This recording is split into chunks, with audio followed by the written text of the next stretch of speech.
তোমাদের যদি ফেসবুক আইডিতে ফ্রি ফায়ার লগ আউট হচ্ছে না, বিশাল একটা সমস্যা দেখা দিচ্ছে যে ফেসবুকের আগের আইডিতে আমি লগ আউট করতে পারছি না বা অন্যভাবে হয়ে যাচ্ছে। যতই তুমি এইভাবে দেখা যাচ্ছে স্ক্রিনে দেখো, এইভাবে লগ আউট করছে, যতই করছে ততই লগ আউট কিন্তু হচ্ছে না, লগ আউট নিচ্ছে না।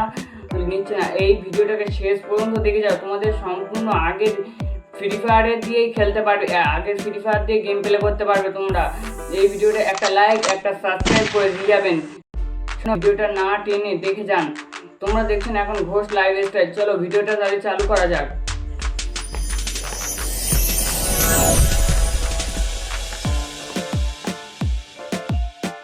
মোবাইল স্ক্রিনে চলে এসেছি, এই দেখতে পাচ্ছেন আমরা মোবাইল স্ক্রিন থেকে চলে এসেছি।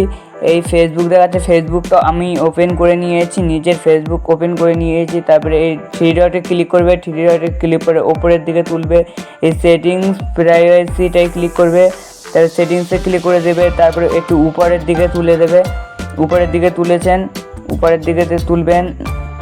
উপরের দিকে তোলার পরে এই যে অ্যাপস অ্যান্ড এটাই ক্লিক করবে, অ্যাপস অ্যান্ডে ক্লিক করবেন। ক্লিক করার পরে এই যে ফ্রি ফায়ার লোগো দেখা যাচ্ছে, এই জায়গাটায় ক্লিক করবে। এই জায়গাটায় ক্লিক করার পরে একটু টাইম নেওয়ার পরে এই রিমেম্বারে ক্লিক করবে, রিমেম্বার, তারপর নিচে রিমেম্বার দেওয়া আছে, এই রিমেম্বারে ক্লিক করবে, দিয়ে দেখবে তোমাদের লগ আউট হয়ে যাবে।